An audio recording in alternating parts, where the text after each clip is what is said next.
नमस्कार।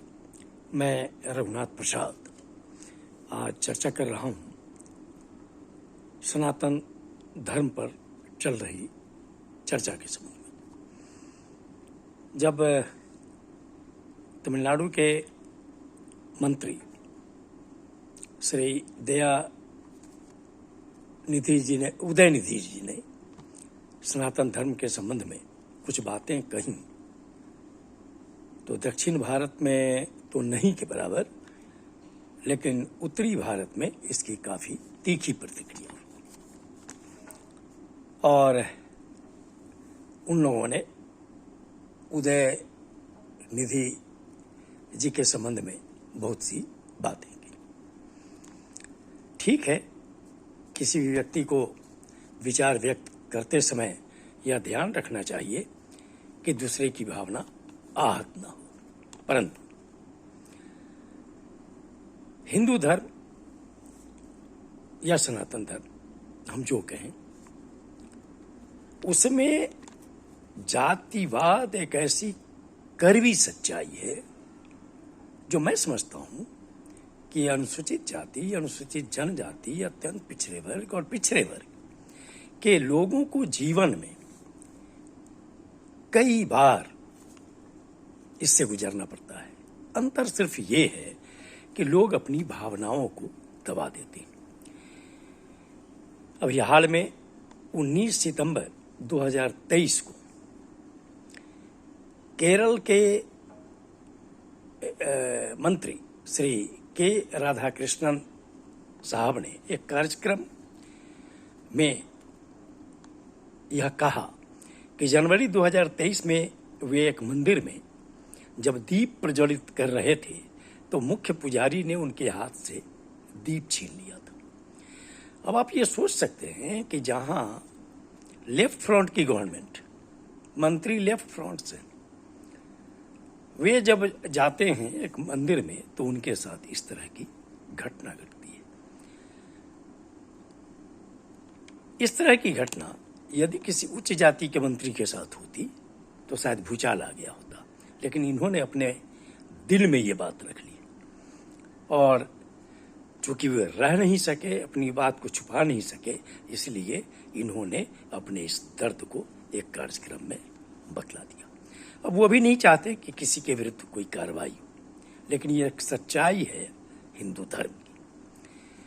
मैं यहाँ पर ये चर्चा करना चाहूँगा कुछ घटनाओं का जो बहुत चर्चित रहा है पूरे देश में, कि जब 2017 में उत्तर प्रदेश विधानसभा का चुनाव हुआ और श्री अखिलेश यादव जी की सरकार सत्ता से बाहर हुई, तो ये बात बहुत चर्चा में आई कि मुख्यमंत्री आवास को पवित्र जल से धोया गया। देखिए, प्रत्येक आवास में जब अदला बदली होती है तो उसमें साफ सफाई वगैरह के कार्य होते हैं, लेकिन यदि पवित्र जल से धोया जाए इस कारण से कि श्री अखिलेश यादव जी पिछड़े वर्ग से आते हैं, अर्थात सनातन धर्म और हिंदू धर्म में वो शूद्र श्रेणी से हैं, तो अगर ये बात उछलती है तो निश्चित तौर पर किसी को भी बुरा लगेगा, क्योंकि वो भी तो एक हिंदू हैं। यहाँ तक कि यह भी अखबारों में बहुत दिनों तक आया, न्यूज में बहुत दिनों तक आया कि पूर्व मुख्यमंत्री के द्वारा मुख्यमंत्री आवास में जो नल वगैरह थे उसकी टोटी तक उखाड़ के ले जाई गई। इससे दुखद बात, इससे घृणास्पद बात क्या हो सकती है कि इस तरह के आरोप में क्या सच्चाई हो सकती है, ये पूरा देश समझ सकता है। तो क्यों? क्योंकि वो पिछड़े वर्ग से आते। 2014 में जब बिहार के मुख्यमंत्री थे श्री जीतन राम मांझी जी, वे मधुबनी जिला के अंधराठारी में एक मंदिर में गए थे और जब वहां से आए तो यह भी बहुत चर्चित हुआ था ये इशू। श्री मांझी साहब ने कई जगह इस बात की चर्चा की है कि जब वो मंदिर से निकले तो उस मंदिर को धोकर और पवित्र जल से उसे शुद्ध किया गया था। क्या श्री मांझी हिंदू नहीं है? और अगर ऐसा किया गया तो पूरी हिंदू जमात क्यों नहीं खड़ी हुई? जो लोग इसके ये दोषी थे कि इसलिए धोया गया। मैं याद दिलाना चाहूंगा लोगों को कि 1978 ईस्वी में जब जननायक कर्पूरी ठाकुर ने पिछड़ों अति पिछड़ों को आरक्षण दिया, जो पूरे देश के लिए एक आंख खोलने वाली चीज थी। तो किस तरह से भूचाल लाया गया पूरे देश में? क्या पिछड़े वर्ग और अति पिछड़े वर्ग के लोग हिंदू नहीं थे? कि कर्पूरी ठाकुर जी को बुरी बुरी गालियां दी गई, नारे लगाए, यह आरक्षण कहां से आई? कर्पूरी की मां ... ये घृणास्पद बात नहीं है? उसकी आलोचना क्यों नहीं हिंदू समाज के लोगों ने की कि क्या पिछड़े अति पिछड़े हिंदू नहीं है? और ये तब जब कर्पूरी जी ने 3% आरक्षण महिलाओं को भी दिया था, और 3% आरक्षण आर्थिक दृष्टिकोण से कमजोर वर्ग को, जो मामला न्यायालय में चला गया था। ये तो स्थिति है इस हिंदू समाज की, सनातन धर्म के मानने वाले लोगों की। जब 1990 में तत्कालीन प्रधानमंत्री श्री विश्वनाथ प्रताप सिंह जी ने मंडल आयोग की अनुशंसाओं में से सिर्फ एक अनुशंसा को लागू करने की घोषणा की, 27% आरक्षण केंद्र सरकार की नौकरियों में, तो पूरे देश में भूचाल लाया गया।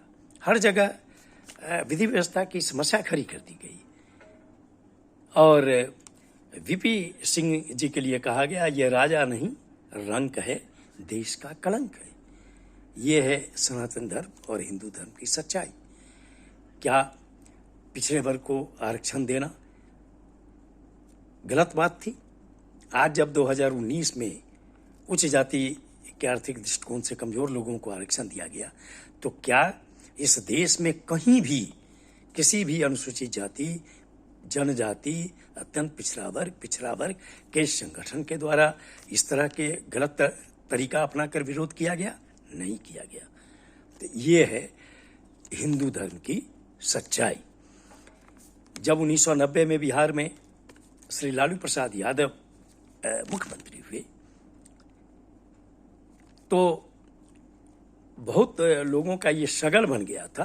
पब्लिकली ये कहा जाता था, कुछ लोग कहते थे ललुआ, क्योंकि उन्हें बहुत अजीब लग रहा था कि ये मंच पर चढ़कर इस ढंग से अपनी बातों को रख रहा है, अपने कमजोर वर्ग के लोगों को जगाने के लिए।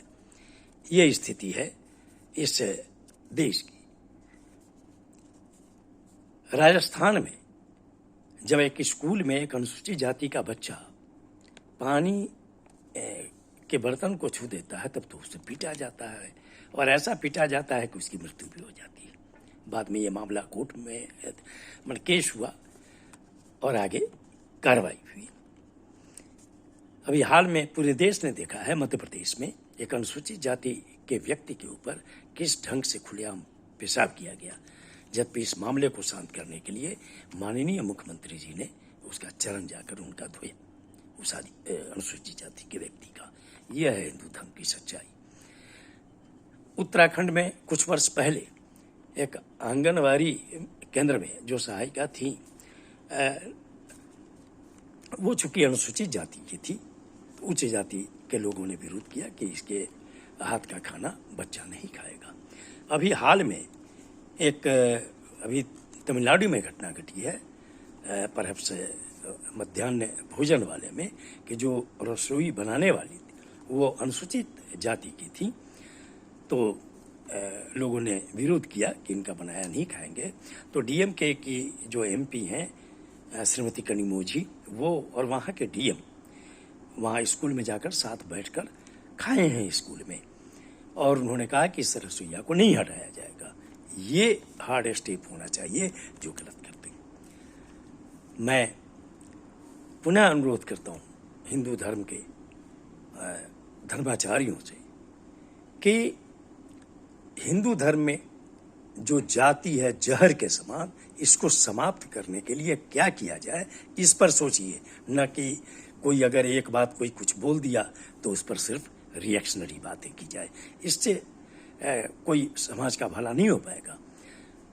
हिंदू धर्म में जो भी हैं सभी हिंदू हैं, लेकिन जब कमजोर वर्ग के हित की बात होगी, वहाँ पर आप कोई उच्च जाति उच्च वर्ग के लोग अगर विरोध करेंगे तो निश्चित तौर पर समाज में इसकी प्रतिक्रिया होगी, और इससे देश का भला नहीं होगा।